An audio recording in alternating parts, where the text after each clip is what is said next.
Hello students, let us go forward with present chapter carbon and its compounds. Now we are taking question number 20th.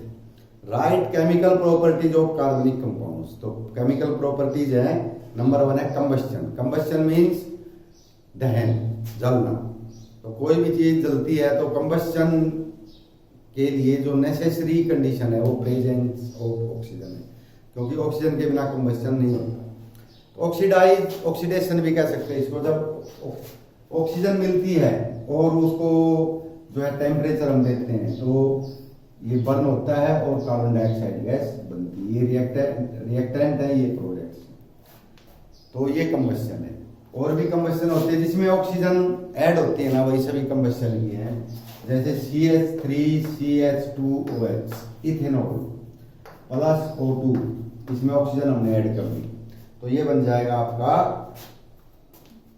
4CO2 plus H2 plus heat and light. तो इससे heat भी मिलेगी, light भी मिलेगी, यानी इसमें हम लोग ऑक्सीजन ऐड किए. इसका मतलब है इथेनॉल में आग लगा देते हैं. आग लगाते हैं, ऑक्सीजन साथ होगी तभी आग लगेगी. तो इसके साथ ऑक्सीजन मिलेगी तो कार्बन डाइऑक्साइड गैस निकलेगी और पानी निकलेगा. साथ में हीट भी आएगी और लाइट भी आएगी. जब इसको जलाएंगे हम तो आग लगेगी, तो लाइट तो प्रकाश भी होगा और हीट भी मिलेगी. इसको हम कर सकते हैं कि बैलेंस करना है. आपने पहले कर किया हुआ है तो बैलेंस करने का ये तरीका है. तो इसको बैलेंस करनी है, कोई इक्वेशन है. दूसरी है oxidation. Except burning oxidation results into new substances. कोई जरूरी नहीं है कि ऑक्सीजन जिसके साथ मिलेगी वो जलेगा ही.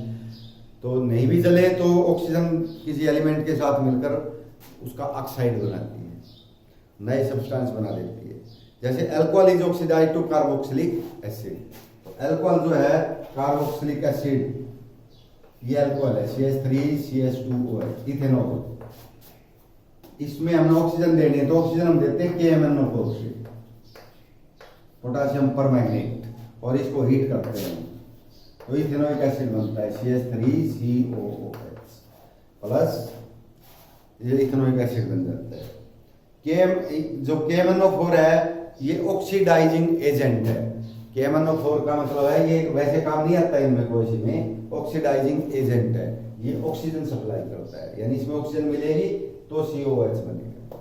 तो ये एडिशन रिएक्शंस. एडिशन का मतलब 2 या 3 जो कंपाउंड है वो ऐड होते हैं आपस में तो नए कंपाउंड बनते हैं, उसको बोलते हैं हम एडिशन रिएक्शंस. अभी इसको देखते हैं हम.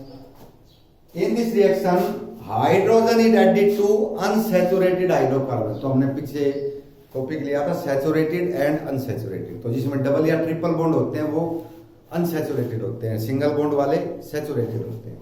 तो अगर हम इसमें हाइड्रोजन ऐड कर दें, वेजिटेबल ऑयल है मान लो, घी, ये तेल है वनस्पति का, सरसों का तेल है, सूरजमुखी का तेल है वगैरह, इनमें हम हाइड्रोजन पास करते हैं. तो क्योंकि इनमें डबल बॉन्ड या ट्रिपल बॉन्ड होते हैं तो वो बॉन्ड टूट के हाइड्रोजन ऐड हो जाती है उसमें, उसको हम एडिशन रिएक्शन बोलते हैं. जैसे C डबल बॉन्ड C, इधर ये ग्रुप लगे हुए हैं RR, जैसे हम H लगा देते हैं CH2CH2, तो ये 2 ग्रुप हैं RR. कोई और जैसे H तो मैंने बताया ना, H की जगह कोई ग्रुप भी लग सकता है. तो ये मान लो चारों में ग्रुप लगे हुए हैं, इसमें हमने हाइड्रोजन ऐड करना. तो जब हम इसमें हाइड्रोजन ऐड करेंगे तो हमारे पास ये सिंगल बॉन्ड रह जाएगा CR. तो 2 तो लगे हुए थे पहले से. अब क्योंकि हमारे पास ये बॉन्ड टूटने के कारण 2 बॉन्ड खाली रह गए इधर और इधर, यहाँ पे H लग जाएंगे दोनों जो यहाँ से निकले. तो ये होती है एडिशन रिएक्शन. Displacement reaction. तो डिस्प्लेसमेंट क्या है कि कोई एलिमेंट दूसरे को, या रेडिकल है, दूसरे को हटा के खुद लग जाता है तो डिस्प्लेस कर देता है. However saturated hydrocarbon are not reactive. तो जो सैचुरेटेड है वो आमतौर पर रिएक्टिव नहीं होती, but it in presence of sunlight. लेकिन जब धूप होती है, धूप के अंदर methane reacts with chlorine, methane chlorine के साथ रिएक्शन कर जाती है CH4 प्लस Cl2. तो ये आपकी डिस्प्लेसमेंट की बात करें तो ये H को डिस्प्लेस कर देगी और खुद H की जगह लग जाती है. CH3Cl, एक H हट जाएगा और ये Cl इसके साथ प्लस HCl, ये 2 HCl गैस बन जाएगी. तो ये जो है डिस्प्लेस कर दिया, Cl ने एक H को डिस्प्लेस कर दिया और लगी, जो H था और दूसरा Cl बचा था उससे HCl गैस बन जाती है। तो ये कुछ 3-4 जो है रिएक्शंस दे रखी थी जो केमिकल प्रॉपर्टीज ऑफ कंपाउंड्स के बारे में। आगे लेते हैं हम, Why do we call oxidation to changing of ethanol to ethanoic acid? Ethanol को इथेनोइक एसिड में बदलता है तो हम इसको ऑक्सीडेशन क्यों कहते हैं? ऑक्सीडेशन का मतलब मीनिंग होता है combination of substance and oxygen. Oxygen का किसी सब्सटेंस के अंदर मिल जाना, साथ लग जाना ऑक्सीडेशन होता है, दूर हट जाना रिडक्शन होता है। तो अगर ऑक्सीजन बाहर निकल जाती है किसी कंपाउंड में से तो रिड्यूस होगा, वो रिडक्शन होती है, और उसमें ऐड हो जाता है तो ऑक्सीडेशन होता है। In this reaction 2 hydrogen atoms of ethanol are displaced by 1 oxygen atom. तो जो इथेनॉल है उसके जो 2 हाइड्रोजन एटम हैं वो हट जाएंगे, ऑक्सीजन उसके साथ आ जाएगी। तो इसको ये हमने ऊपर ली थी ना, ये इथेनोइक एसिड बना ना, जैसे ये लिया था CH3 CH2OH, इसमें हमने KMnO4 ये ऑक्सीडाइजिंग एजेंट, यहाँ से 2 ऑक्सीजन आएंगे और ये 2 H हट जाएंगे इसमें से, तो CH3 COOH ये बन गया, ऑक्सीजन लग जाएंगे। तो ये ऑक्सीडाइजिंग एजेंट के कारण ये बताया था। तो ये इसमें क्या होता था कि इथेनॉल से इथेनोइक एसिड बनता, इसको ऑक्सीडेशन बोलते हैं। जब ऑक्सीजन मिलती है किसी कंपाउंड के अंदर तो ऑक्सीडेशन हो जाता है, और वो बाहर निकलती है तो रिडक्शन हो जाता है। The combustion of mixture of oxygen and ethyne is used in welding. तो जो वेल्डिंग करते हैं ना, गैस वेल्डिंग, आपने देखा भी होगा दुकानों में, वो गैस जलती है तो वो गर्म कर देते हैं उस सतह को, और जो टाका लगाते हैं उसको पिघला के वो उस पर लगा देते हैं, तो पिघल के दोनों को जोड़ देता है।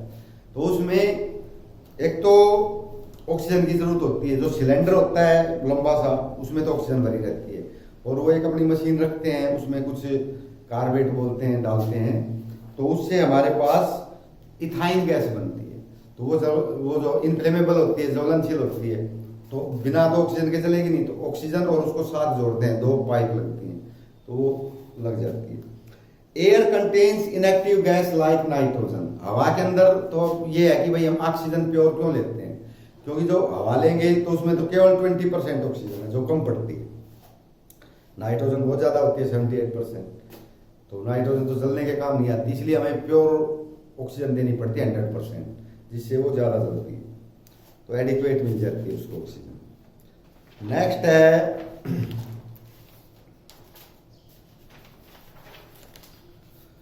Compare physical and chemical properties of ethanol and ethanoic acid. अभी हमने यहाँ पे किया था इथेनोइक एसिड और इथेनॉल, ये इथेनॉल है, इथेनोइक एसिड है। तो इन दोनों में क्या फर्क है प्रॉपर्टीज में, केमिकल प्रॉपर्टीज में? Ethanol has pleasant smell and burning taste. Ethanol जो होती है उसकी स्मेल तो प्लीजेंट होती है, खुशनुमा, लेकिन टेस्ट उसका बर्निंग होता है, जलने वाला। Ethanoic acid it smell is like vinegar, ये सिरके की तरह स्मेल होती है, सिरका होता है ना, एसिड ही होता है। It's boiling point is 351 kelvin. तो ये बॉयल करेगी इथेनॉल 351 केल्विन पे, और उसका जो इथेनोइक एसिड है ये 391 डिग्री केल्विन का, काफी फर्क है इसमें, 150 के करीब का फर्क है। It is miscible in water in all proportion. हम इसको पानी में घोल सकते हैं किसी भी प्रोपोर्शन में, कम पानी लेंगे ज्यादा लेंगे घुल जाएगी। It is miscible in water in all proportion. Ethanoic acid भी ऐसे ही होता है, सभी प्रोपोर्शन में पानी में घुल जाता है। It's melting point is 156 degree kelvin. इसका मेल्टिंग पॉइंट 156 डिग्री केल्विन होता है। देखो 273 केल्विन में 0 डिग्री सेल्सियस बनता है, उससे करीब करीब 130 या 125 डिग्री कम, यानी -125 डिग्री सेंटीग्रेड, ये इसका मेल्टिंग पॉइंट है। यानी इससे नीचे जाएगी तो ये सॉलिड हो जाती है, -1 जो भी हमने 25 डिग्री सेंटीग्रेड बताया, इससे नीचे भी टेम्परेचर जाएगा तो ये सॉलिड हो जाएगी। इतने टेम्परेचर पे भी मेल्ट हो जाती है, लिक्विड में बदल जाती है, और फिर उसके बाद जो गैसियस फॉर्म जो है वो थोड़ी सी ऊपर जाके गैस में बदल जाती है। It is used in tincture, iodine, tonic, cough syrup antiseptic liquid and wine. इसका प्रयोग हम करते हैं टिंचर आयोडीन में, जो ये बिटाडीन वगैरह नहीं होता, ये टिंचर आयोडीन होता है, ये घाव पे लगाते हैं। टॉनिक बनाते हैं शरीर में, या कफ सिरप बनाते हैं खांसी की दवाई। एंटीसेप्टिक लिक्विड बनाते हैं, यानी जिससे हम जर्म हमारे शरीर पे ना आए, तो एंटीसेप्टिक लिक्विड होते हैं, या शराब भी बनाते हैं। It is weak acid, it फ्रीजेज in winter. सर्दियों में जम जाता है, ये काफी कमजोर वीक एसिड है, हल्का बिल्कुल, खा भी लेते हैं इसको, और सर्दियों में जम जाता है। It's 4% solution is called vinegar. तो इसका 4% सोल्यूशन लेंगे ना, यानी 4 ग्राम ये लेंगे और 96 ग्राम पानी ले लेंगे, तो उससे जो बनता है वो विनेगर बनता है, सिरका बनता है। Chemical properties, it is neutral substance, therefore no effect on red और ब्लू लिटमस। ये न्यूट्रल होता है, ना ये एसिडिक है ना ये बेसिक है, यानी जो ये आपकी अल्कोहल है ना, ये ना एसिडिक है ना बेसिक है, न्यूट्रल होती है। तो लाल और नीले लिटमस का कोई फर्क नहीं होता, जो हमने एसिड बेसिस साल्ट में पढ़े थे। It is an acidic substance, ये एसिडिक होता है, तो ये ब्लू लिटमस को रेड में बदल देगा। It does not react with sodium carbonate, तो ये सोडियम कार्बोनेट के साथ कोई रिएक्शन नहीं करती। कौन? इथेनॉल। इथेनोइक एसिड कर जाता है। It reacts with sodium carbonate and produce salt and carbon dioxide gas. तो ये है CH3COOH एसिड है ये कौन सी कार्बोनेट है? Sodium carbonate Na2CO। इसके साथ रिएक्शन कर जाता है। अल्कोहल नहीं करती, इथेनॉल नहीं करती, इथेनोइक एसिड करता है। तो ये सोडियम एसिटेट बनता है CH3COONA, यानी H की जगह Na आ जाएगा, सोडियम एसिटेट बोलते हैं इसको, plus H2O plus CO2 plus H2। तो ये रिएक्शन हो जाती है। इसको हम अगर करेंगे तो इसको भी 2 से कर देंगे, इसको 2 से कर देंगे, तो ये आपकी बैलेंस होगी। Ethanol make ethanoic acid in presence of KMnO4। ये रिएक्शन अभी ऊपर बताई थी हमने कि इथेनॉल में KMnO4 मिलाएंगे तो ऑक्सीडाइज हो जाएगा, 2 ऑक्सीजन उसको मिलके इथेनोइक एसिड बन जाएगा। It does not react with KMnO4, और जो इथेनोइक एसिड है ये KMnO4 के साथ कोई रिएक्शन नहीं करता। इसके साथ एक एस्टेरिफिकेशन है, एस्टर बनाते हैं, ये जो सुगंधित पदार्थ होते हैं ना, ये होते हैं ये ester. Ethanol reacts with ethanoic acid to form ester, यानी इथेनॉल दोनों आपस में अगर रिएक्शन कराएं, इथेनोइक एसिड प्लस इथेनॉल, ये इथेनॉल, अगर दोनों को आपस में रिएक्शन कराए तो एस्टर बनता है CH3COO-C2H5। ये एस्टर होता है, जो हम परफ्यूम वगैरह नहीं बनाते हैं उसमें काम आता है। ये एक सुगंधित होता है और इसमें पानी साफ बनता है, तो ये एस्टर हो जाता है। और व्हेन फोर्थ है इथेनॉल के लिए, when heated with concentrated sulphuric acid produce unsaturated hydrocarbon. अगर हम इस इथेनॉल को सल्फ्यूरिक एसिड के साथ रिएक्शन कराएं तो अनसैचुरेटेड, इसमें सिंगल बॉन्ड है, वो अनसैचुरेटेड बन जाएगा डबल बॉन्ड वाला, यानी CH2 double bond CH2 ethene बन जाएगा, प्लस जो है इसमें आ जाएगा H2। तो अगर इसको एसिड के साथ कराएंगे तो ये हो जाएगा। और अगर वो बेस के साथ करेगा, वो तो एसिड तो खुद ही है CH3COOH, ये बेस के साथ करेगा NaOH। तो क्योंकि एसिड और बेस आपस में करते हैं तो न्यूट्रलाइज हो जाता है, ना एसिड रहता ना बेस, तो उसमें सोडियम एसिटेट बनेगा, साल्ट बनेगा प्लस वाटर बनेगा, साल्ट प्लस वाटर।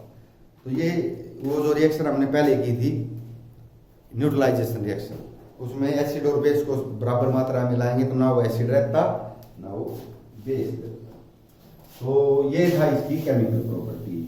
अब हम लेते हैं इसमें